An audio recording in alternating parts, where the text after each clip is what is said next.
In this video, I'm going to show you how to make a very simple, very easy to draw, very awesome looking, and quick to make dungeon map.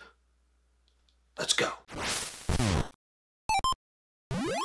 To draw this map, all you're going to need is a pen, a sheet of paper, maybe graph paper if you want a grid on your map, and some dice. So I first saw this method on the WASD20 YouTube channel. I'll put a link down in the description. He rolled a bunch of dice onto a sheet of paper and then used the outline to create a sort of interesting world map. You know, wherever the dice fell, he drew around them to make the coastline of this world map that he was working on. I've since seen this method used several other places, but this time I'm going to be using D6s rolled out on the sheet of paper to determine where the rooms are located and also the room size. So this month's Patreon adventure is Flick Silverpin's Guide to the Plum Wax Kobolds.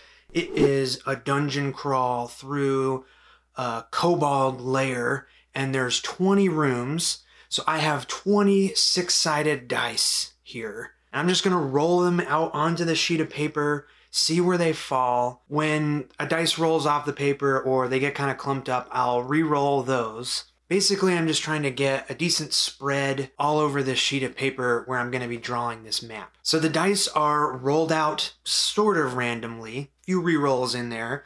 Now I'm just gonna take my pen and very roughly trace around the dice. But the trick is I'm using the number on the dice to determine how big the room is. So a 1, I'm just going to trace immediately around the dice. 6 is going to be a much bigger room. I'm just going to kind of go crazy and fill in whatever space I can to make a giant 6 room. Now, because this is a kobold lair, I'm making the rooms cavernous and cave-like. So they're just sort of these amorphous, jagged shapes. But I think you could totally do this with a piece of grid paper and however the rooms roll out, and whatever number shows up on the dice, you could make that room be that many squares big. Does that make sense? I don't know, maybe it's something I'll try in the future. Okay, now that all 20 rooms are drawn out, it's time to connect them with hallways or tunnels, passageways. So this is sort of my rough draft of the dungeon. I'm just connecting each room with lines that indicate the hallways, and I guess the sort of rule I have in my head is that a room can't have more than 3 entrances and exits. I think it gets a little too complicated to explain if you're running this dungeon for your D&D game, if there are more than that. Maybe 4 every once in a while, but it gets to be too maze-like and confusing if every room has north, east, south, and west entrance and exit to come and go from. And then obviously every cave needs to have at least 1 entrance, otherwise how would you get into the room? So yeah, I'm just trying to come up with a good variety. Some rooms are dead ends, some rooms have an entrance and exit, and then some rooms have branching paths to give the players a choice of where to go next. So now the dungeon is sketched out and it's time to grab a new sheet of paper and actually start drawing. So if you want your map to have a grid so it's easy to tell distances and stuff, use a sheet of grid paper for this part of the process. But me, I'm just using blank white sheet of copy paper, nothing fancy, and I'm drawing with a Papermate flare pen, also nothing fancy. And really, I'm just tracing the map. I'm trying to make the walls look nice and jagged and cave-like, but I'm not worrying about making thick and thin lines or being perfect with the drawing. It's all about making this thing look like a roughly dug out underground cave. So the story behind this kobold lair is that these plum wax kobolds have dug out these caverns all around the skeletal dragon, and sometimes they dig caverns just as kobolds, you know, these little like 1 to 2 foot high creatures. So some of the pathways are very small and I'm drawing them thinner. And then the kobolds also have these giant mole-like creatures called deep aggers. And those are really the main creatures that are digging out these caves. And so those passageways, most of the passageways in this dungeon are wider, big enough for regular sized people to sort of fit through. Now, as I'm doing this, I'm sort of realizing that maybe it would have looked cooler if I would have planned these pathways to overlap and go under certain sections a little bit more. Just would have made the map look a little bit more dynamic. But I'm not worrying too much about it because the point here is to draw this quickly. So like I said earlier, I'm paying close attention to how all these rooms connect. There's multiple ways through the dungeon and all that, but I want to be sure that the final few rooms are actually a line, a single entrance and exit to the big final boss encounter in the large room at the end of the dungeon. Okay, at this point you could consider this map done. It only took like 10-15 minutes to make this map, which is crazy to me. A 20 room map done in like 15 minutes is awesome, but I do want to take it one step further just so the map is a little bit easier to look at. So what I'm going to do is fill in all of the negative space. I guess it's not the negative space, it's the space where there's earth and dirt, the filled in areas of the map where players can't walk around and stuff.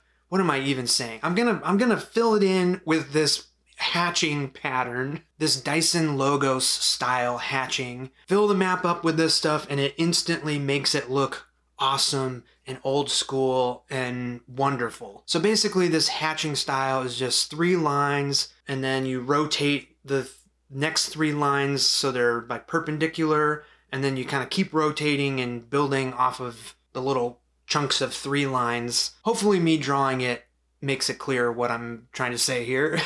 Now, if you're trying to draw a map quickly, this is not the way to fill it up. If you want to do this hatching style, you kind of have to go into what I call Zen mode and just shut your brain off and draw. It doesn't take any skill to do it, and it's actually quite nice to just spend some time making this pattern, and it really does make maps look really nice and professional looking. But I'm trying to do this thing fast, so I'm gonna not do this for the whole map. In fact, I'm not gonna hatch it at all, really, because it doesn't fit the style of the zine I'm in the middle of making, and that's what this map is for. So instead, I'm gonna take a picture of the map, bring it into Photoshop, and work on it there. So I went ahead and numbered all the rooms so they correspond to the explanation in the zine. And I've also rearranged some of the tunnels and pathways in between the rooms. And yes, I am redrawing the whole thing because I'm a neurotic perfectionist.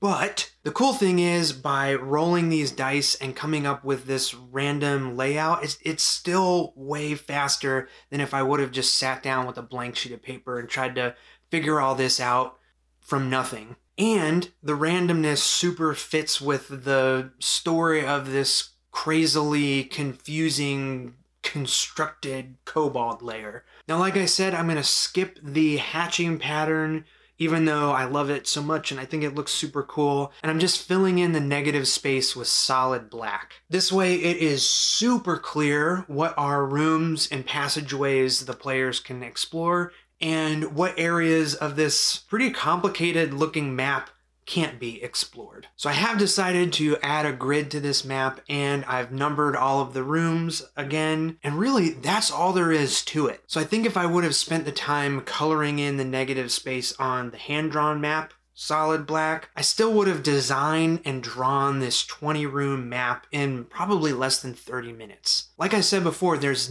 absolutely no drawing skill needed to create a map like this. And if you're gonna be running your players through a dungeon and you can slap a map that you've made down on the table in front of them, I promise you they will be so psyched and super invested in exploring this place that you've created. If you would like to run this dungeon, the lair of the Plumwax Kobolds, check out the link to my Patreon in the description. Lots of fun stuff going on there, and it's a great way to support the channel. Come join the Patreon Discord. It's awesome, and I love the little community we've built there. If you decide to draw a dungeon map like this, please share it with me on Instagram or Twitter. I love seeing what you all make, and it really inspires me to keep creating these videos. All right, let me know what you think of this quick dungeon map down in the comments. Thank you so much for watching, and I'll see you in the next one. See ya!